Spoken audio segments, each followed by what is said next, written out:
you will have a chance to check your work. All the recordings will be played once only. The test is in 4 parts. At the end of the test, you will be given 10 minutes to transfer your answers to the answer sheet. Now turn to Part 1.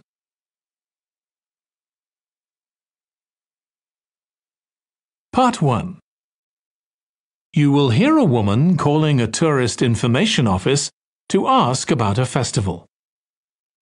First, you have some time to look at questions 1 to 4.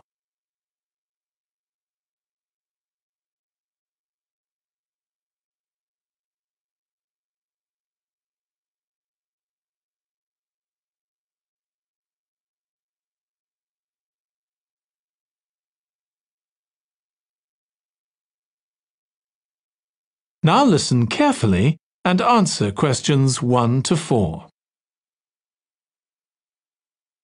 Good morning. You're through to the Tourist Information Office. Tim speaking. How can I help you? Oh, hello. Could you give me some information about next month's festival, please? My family and I will be staying in the town that week. Of course. Well, it starts with a concert on the afternoon of the 17th. Oh, I heard about that. The orchestra and singers come from the USA, don't they? They're from Canada. They're very popular over there. They're going to perform a number of well-known pieces that will appeal to children as well as adults. That sounds good. My whole family are interested in music. The next day, the 18th, there's a performance by a ballet company called Eustatis. Sorry? The name is spelt Eustatis. They appeared in last year's festival and went down very well. Again, their programme is designed for all ages. Good. I expect we'll go to that. I hope there's going to be a play during the festival. A comedy, ideally. You're in luck. On the 19th and 20th, a local amateur group are performing one written by a member of the group. It's called Jemima. That'll be on in the town hall. They've already performed it 2 or 3 times. I haven't seen it myself, but the review in the local paper was very good. And is it suitable for children? Yes. In fact, it's aimed more at children than at adults. So both performances are in the afternoon. And what about dance? Will there be any performances? Yes, also on the 20th, but in the evening. A professional company is putting on a show of modern pieces with electronic music by young composers. Uh-huh. The show is about how people communicate, or fail to communicate with each other, so it's got the rather strange name, Chat. I suppose that's because that's something we do both face-to-face and online. That's right. Before you hear the rest of the conversation, you have some time to look at questions 5 to 10.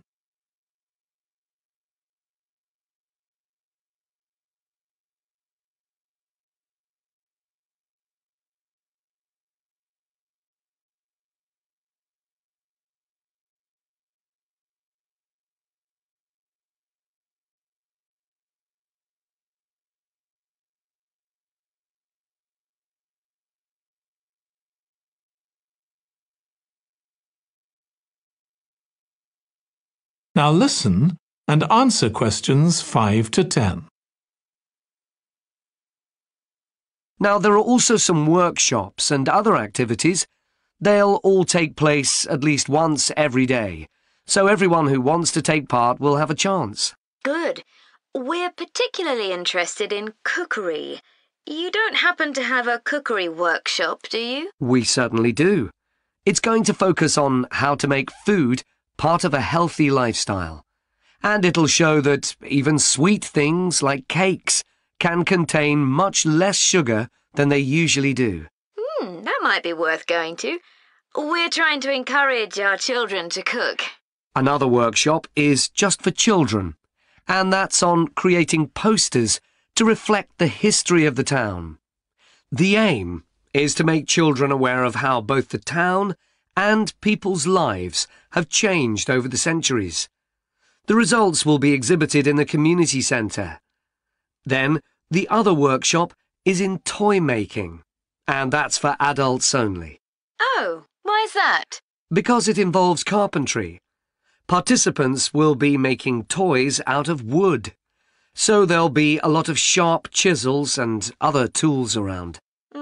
It makes sense to keep children away from it. Exactly. Now, let me tell you about some of the outdoor activities. There'll be supervised wild swimming. Wild swimming? What's that? It just means swimming in natural waters, rather than a swimming pool. Oh, okay. In a lake, for instance. Yes. There's a beautiful one just outside the town, and that'll be the venue for the swimming. There'll be lifeguards on duty, so it's suitable for all ages. And finally, there'll be a walk in some nearby woods every day. The leader is an expert on insects.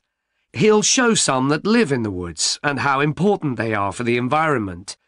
So there are going to be all sorts of different things to do during the festival. There certainly are. If you'd like to read about how the preparations for the festival are going, the festival organizer is keeping a blog.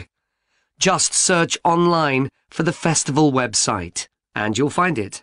Well, thank you very much for all the information. You're welcome. Goodbye. Goodbye. That is the end of part 1. You now have 1 minute to check your answers to part 1.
Part 2. You will hear part of a talk to a gardening club about a local park. First, you have some time to look at questions 11 to 14.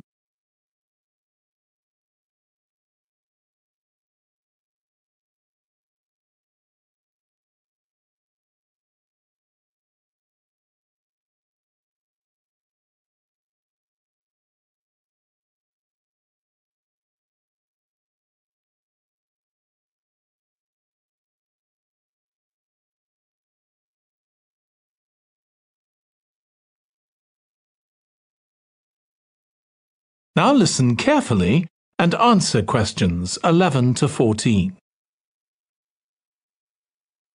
I'm very pleased to welcome this evening's guest speaker, Mark Logan, who's going to tell us about the recent transformation of Minster Park.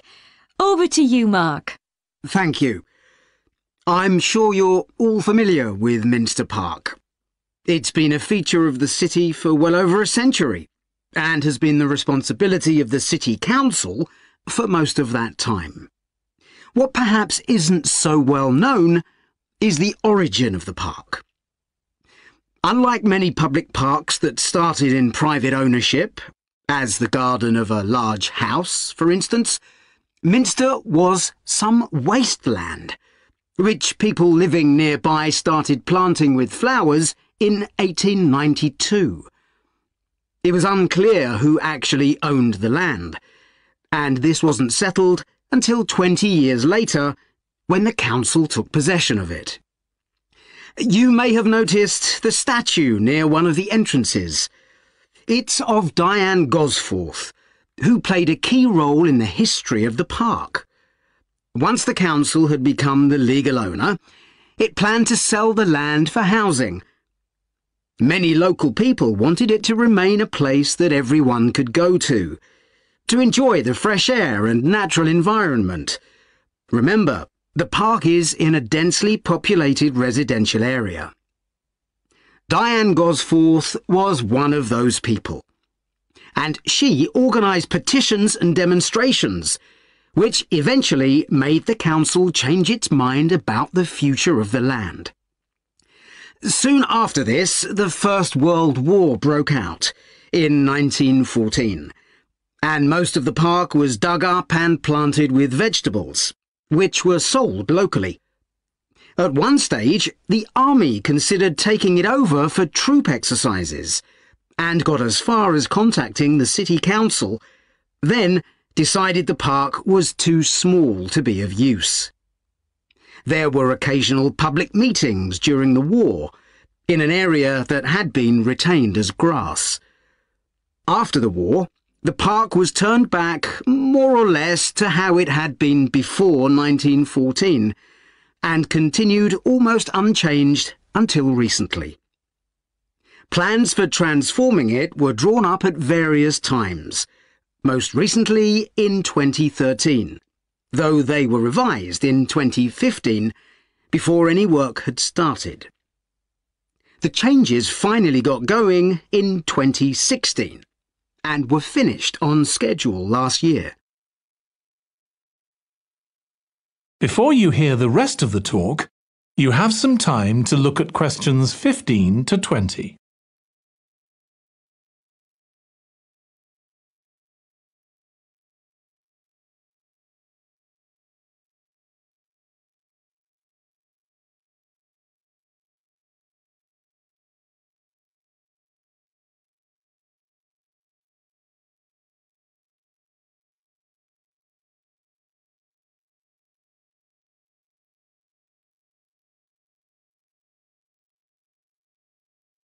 Now listen and answer questions 15 to 20. OK, let me tell you about some of the changes that have been made and some things that have been retained. If you look at this map, you'll see the familiar outline of the park, with the river forming the northern boundary, and a gate in each of the other 3 walls. The statue of Diane Gosforth has been moved.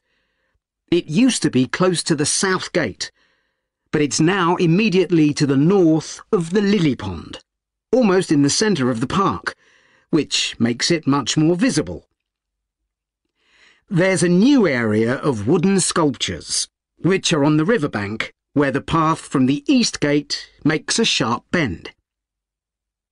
There are 2 areas that are particularly intended for children. The playground has been enlarged and improved, and that's between the river and the path that leads from the pond to the river. Then there's a new maze, a circular series of paths separated by low hedges. That's near the west gate. You go north from there towards the river and then turn left to reach it. There have been tennis courts in the park for many years, and they've been doubled, from 4 to 8. They're still in the southwest corner of the park, where there's a right-angle bend in the path. Something else I'd like to mention is the new fitness area. This is right next to the lily pond on the same side as the west gate. Now, as you're all gardeners, I'm sure you'll like to hear about the plants that have been chosen for the park. That is the end of part 2. You now have 30 seconds to check your answers to part 2.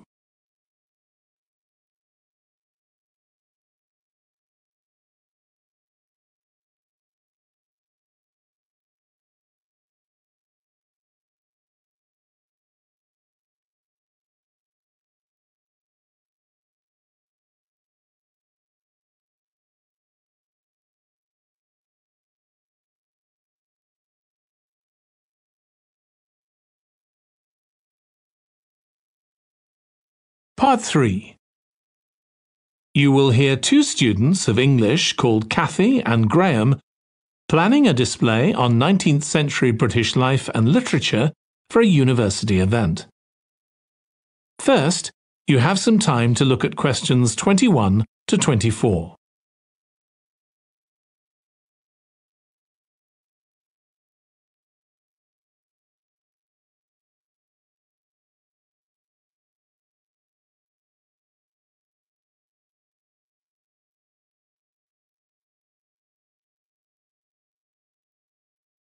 Now listen carefully and answer questions 21 to 24.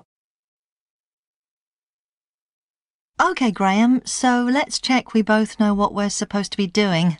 OK. So, for the university's open day, we have to plan a display on British life and literature in the mid-19th century. That's right. But we'll have some people to help us find the materials and set it up, remember? For the moment, we just need to plan it. Good. So, have you gathered who's expected to come and see the display? Is it for the people studying English or students from other departments? I'm not clear about it. Nor me. That was how it used to be, but it didn't attract many people, so this year it's going to be part of an open day to raise the university's profile. It'll be publicised in the city to encourage people to come and find out something of what goes on here. And it's included in the information that's sent to people who are considering applying to study here next year. Presumably, some current students and lecturers will come? I would imagine so. But we've been told to concentrate on the other categories of people. Right. We don't have to cover the whole range of 19th century literature, do we? No, it's entirely up to us. I suggest just using Charles Dickens. That's a good idea. Most people have heard of him and have probably read some of his novels or seen films based on them. So that's a good lead-in to life in his time. Exactly. And his novels show the awful conditions that most people had to live in, don't they? He wanted to shock people into doing something about it. Did he do any campaigning other than writing? Yes, he campaigned for education and other social reforms and gave talks. But I'm inclined to ignore that and focus on the novels. Yes, I agree. Before you hear the rest of the discussion, you have some time to look at questions 25 to 30.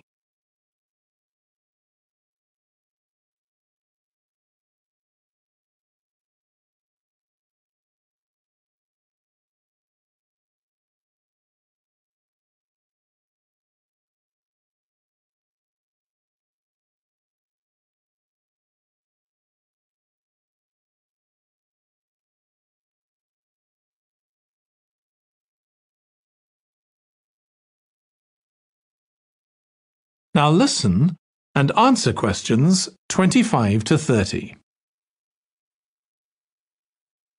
OK, so now shall we think about a topic linked to each novel? Yes, I've printed out a list of Dickens's novels in the order they were published, in the hope you'd agree to focus on him. You're lucky I did agree. Let's have a look. OK, the first was The Pickwick Papers, published in 1836. It was very successful when it came out, wasn't it? And was adapted for the theatre straight away.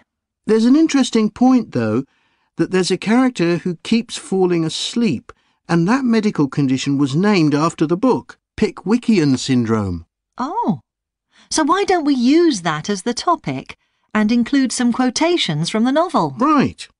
Next is Oliver Twist. Mm-hmm. There's a lot in the novel about poverty, but maybe something less obvious. Well, Oliver is taught how to steal, isn't he? We could use that to illustrate the fact that very few children went to school, particularly not poor children, so they learnt in other ways. Good idea. What's next? Maybe Nicholas Nickleby? Actually, he taught in a really cruel school, didn't he? That's right. But there's also the company of touring actors that Nicholas joins. We could do something on theatres and other amusements of the time. We don't want only the bad things, do we? OK. What about Martin Chuzzlewit? He goes to the USA, doesn't he? Yes. And Dickens himself had been there a year before and drew on his experience there in the novel. I wonder, though. The main theme is selfishness. So we could do something on social justice? No, too general. Let's keep to your idea. I think it would work well. He wrote Bleak House next.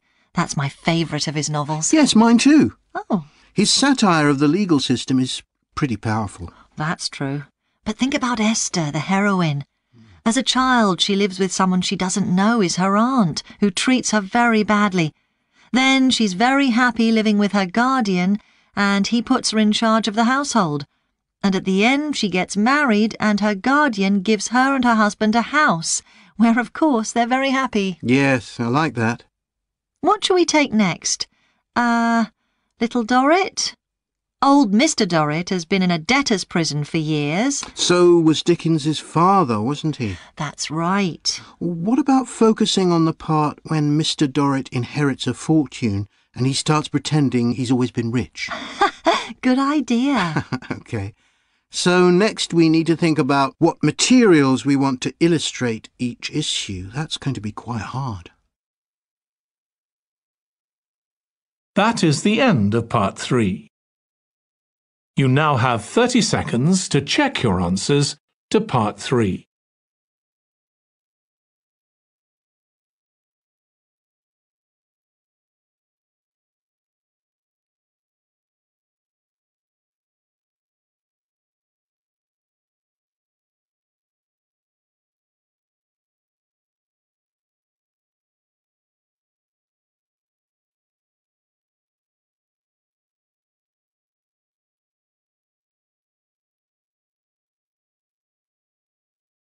Part 4. You will hear part of a presentation about an agricultural program in the country of Mozambique. First, you have some time to look at questions 31 to 40.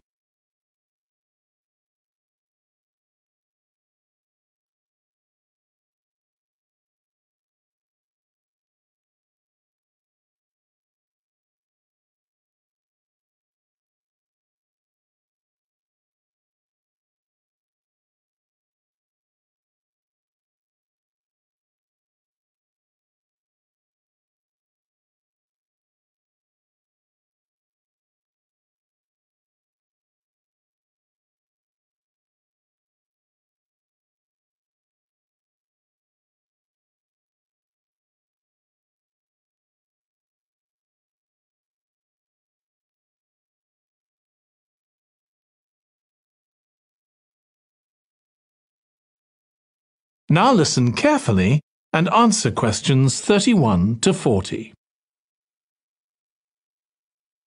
I'm going to report on a case study of a programme which has been set up to help rural populations in Mozambique, a largely agricultural country in Southeast Africa.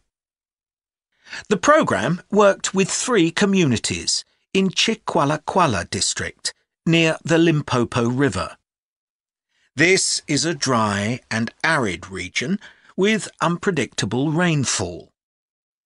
Because of this, people in the area were unable to support themselves through agriculture, and instead they used the forest as a means of providing themselves with an income, mainly by selling charcoal. However, this was not a sustainable way of living in the long term, as they were rapidly using up this resource.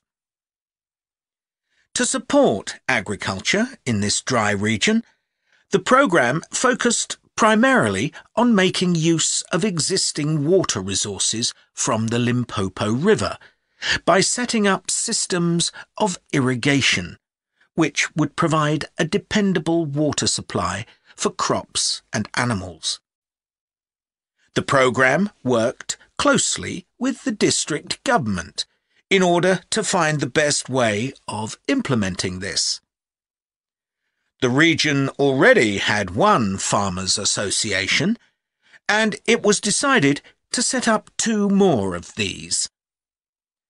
These associations planned and carried out activities including water management, livestock breeding and agriculture. And it was notable that in general, women formed the majority of the workforce. It was decided that in order to keep the crops safe from animals, both wild and domestic, special areas should be fenced off where the crops could be grown. The community was responsible for creating these fences, but the programme provided the necessary wire for making them.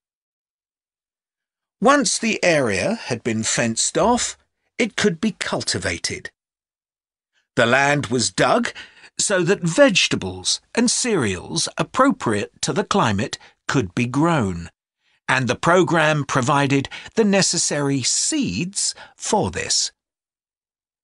The programme also provided pumps so that water could be brought from the river in pipes to the fields. However, the labour was all provided by local people, and they also provided and put up the posts that supported the fences around the fields.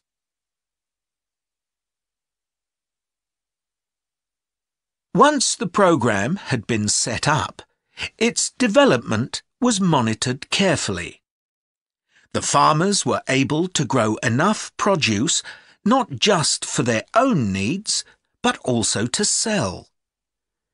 However, getting the produce to places where it could be marketed was sometimes a problem, as the farmers did not have access to transport, and this resulted in large amounts of produce, especially vegetables, being spoiled. This problem was discussed with the farmers' associations, and it was decided that in order to prevent food from being spoiled, the farmers needed to learn techniques for its preservation. There was also an additional initiative that had not been originally planned, but which became a central feature of the programme. This was when farmers started to dig holes for tanks in the fenced-off areas and to fill these with water and use them for breeding fish, an important source of protein. After a time, another suggestion was made by local people which hadn't been part of the programme's original proposal, but which was also adopted later on. They decided to try setting up colonies of bees, which would provide honey both for their own consumption and to sell. So, what lessons can be learned from this programme? First of all, it tells us that in dry, arid regions, if there is access to a reliable source of water, there is great potential for the development of agriculture. In Chiqualaquala, there was a marked improvement in agricultural production, which improved food security and benefited local people by providing them with both food and income.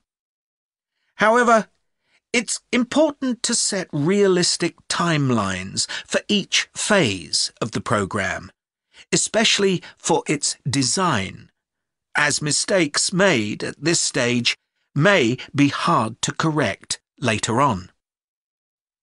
The programme demonstrates that sustainable development is possible in areas where there is. That is the end of part 4. You now have 1 minute to check your answers to part 4.